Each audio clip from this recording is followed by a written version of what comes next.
Good morning, friends. Welcome to my channel Study with Interest and Love. Today we will discuss about the current affairs of 22 जून 2023. निम्नलिखित कथनों पर विचार कीजिए।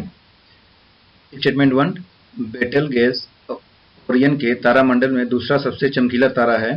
दूसरा, वर्ष 2022 तक 88 मान्यता प्राप्त नक्षत्रों को अंतर्राष्ट्रीय खगोलीय संघ IAU द्वारा परिभाषित और स्थापित किया गया था। उपयुक्त कथनों में से कौन सा सही है? ऑप्शन ए केवल एक, ऑप्शन बी केवल दो, या ऑप्शन सी एक और दो दोनों, या ऑप्शन डी न तो एक और न ही दो। तो इसका सही आंसर है ऑप्शन सी एक और दो दोनों, यानी दोनों कथन सही है।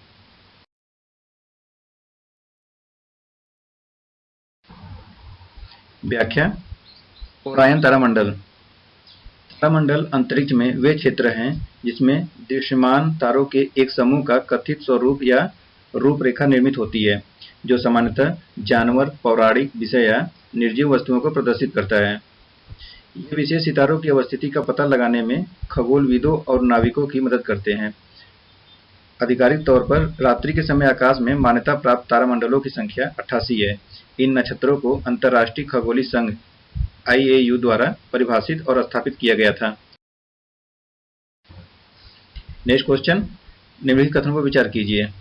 स्टेटमेंट 1, लेप्टोस्पाइरोसिस वायरस के कारण होने वाली बीमारी है जो मुख्य रूप से संक्रमित जानवरों के मूत्र में पाई जाती है।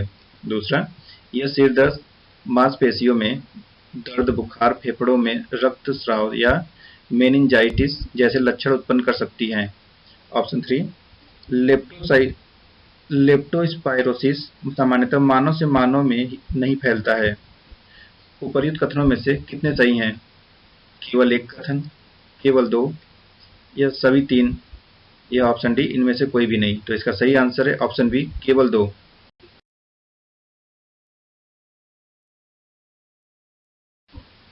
व्याख्या। Leptospirosis bacterium Leptospira intern organ के कारण होता है, जो मुख्य रूप से संक्रमित जानवरों के मूत्र में पाया जाता है। अतः कथन एक सही नहीं है।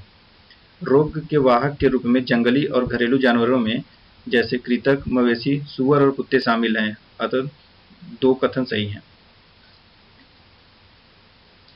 लेप्टोस्पाइरोसिस में लक्षणों की श्रृंखला देखी जा सकती है, जो हल्के फ्लू जैसी बीमारी से लेकर जानलेवा स्थिति तक हो सकती है। mRNA टीकों के संबंध में निम्नलिखित कथनों में से कौन से सही हैं? स्टेटमेंट 1, यह प्रतिरक्षा प्रतिक्रिया उत्पन्न करने के लिए मैसेंजर RNA mRNA नामक अणु की एक प्रति का उपयोग करता है। स्टेटमेंट 2, ये शरीर में बैक्टीरिया या वायरस का एक हानि रहित अंश बनाते हैं, जिससे प्रतिरक्षा प्रतिक्रिया शुरू हो जाती है। स्टेटमेंट 3, वितरण से पहले mRNA टीकों को अल्ट्रा कोल्ड स्टोरेज की आवश्यकता होती है। उपयुक्त कथनों में से कितने सही हैं? ऑप्शन ए केवल एक, ऑप्शन बी केवल दो, ऑप्शन सी सभी तीन, या ऑप्शन डी इनमें से कोई भी नहीं। तो इसका सही आंसर है ऑप्शन बी केवल दो।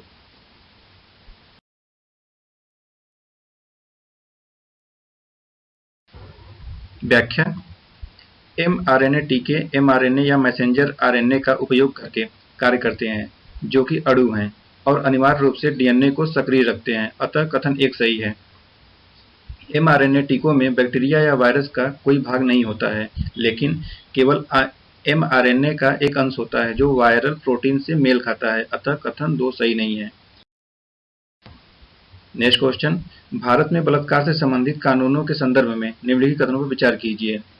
स्टेटमेंट 1, पोक्सो अधिनियम के तहत सहमति की आयु को बढ़ाकर 18 वर्ष कर दिया गया और 18 वर्ष से कम उम्र के लोगों के लिए किसी भी प्रकार के यौन गतिविधियों को अपराध की श्रेणी में सूचीबद्ध कर दिया गया, भले ही दोनों नाबालिगों के बीच सहमति हो। स्टेटमेंट 2, इस अधिनियम के तहत बलात्कार की न्यूनतम सजा को 7 वर्ष से बढ़ाकर 10 वर्ष कर दिया गया। स्टेटमेंट 3, दंड प्रक्रिया संहिता 1973 की धारा 357A के रूप में एक नया प्रावधान पेश किया गया है। यह पीड़ित के लिए मुआवजे से संबंधित है। उपर्युक्त कथनों में से कितने सही हैं? ऑप्शन ए केवल एक, ऑप्शन बी केवल दो, या ऑप्शन सी सभी तीन, या ऑप्शन डी इनमें से कोई भी नहीं। तो इसका सही आंसर है ऑप्शन 3 ऑप्शन सी तीनों सही है।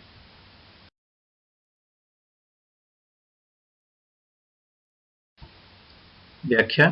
भारत में यौन शोषण बलात्कार से संबंधित कानून आपराधिक कानून संशोधन अधिनियम 2013। इस अधिनियम के तहत बलात्कार की न्यूनतम सजा को 7 वर्ष से बढ़ाकर 10 वर्ष कर दिया गया है। इसके अतिरिक्त पीड़ित की मृत्यु के मामले में न्यूनतम सजा को विधिवत बढ़ाकर 20 वर्ष कर दिया गया, अतः कथन एक सही है। पोक्सो अधिनियम के तहत सहमति की आयु बढ़ाकर 18 वर्ष कर दी गई है, जो वर्ष 2012 तक 16 वर्ष थी, और 18 वर्ष से कम उम्र के लोगों के लिए सभी यौन गतिविधियों को अपराध की श्रेणी में सूचीबद्ध कर दिया गया, भले ही दो नाबालिगों के बीच तथ्यात्मक रूप से सहमति हो, अतः कथन 2 सही है। जगन्नाथपुरी मंदिर के संदर्भ में निम्नलिखित कथनों पर विचार कीजिए। स्टेटमेंट 1, इस मंदिर को व्हाइट पैगोडा के रूप में जाना जाता है और यह 4 धाम तीर्थ यात्रा का हिस्सा है। स्टेटमेंट 2, यह कलिंग वास्तुकला का एक शानदार उदाहरण है, जो घुमावदार मीनारों, जटिल नक्काशी और अलंकृत मूर्तियों की विशेषता से युक्त है। उपर्युक्त कथनों में से कौन सा सही है? ऑप्शन ए केवल एक, ऑप्शन बी केवल 2, या ऑप्शन सी 1 और 2 दोनों, या ऑप्शन डी न तो 1 और न ही 2। तो इसका सही आंसर है ऑप्शन सी 1 और 2 दोनों, यानी दोनों कथन सही हैं।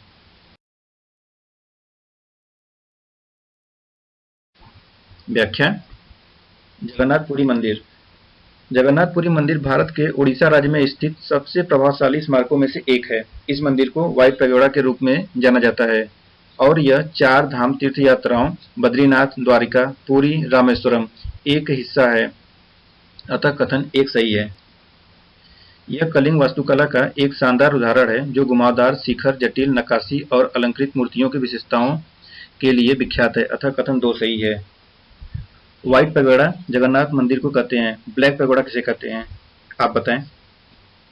जगन्नाथपुरी मंदिर को यमनिका तीर्थ भी कहा जाता है, जहां हिंदू मान्यताओं के अनुसार पुरी में भगवान जगन्नाथ की उपस्थिति के कारण मृत्यु के देवता यम की शक्ति समाप्त हो गई है। I would love to hear from you. What are your thoughts on today's topic? Thanks for watching.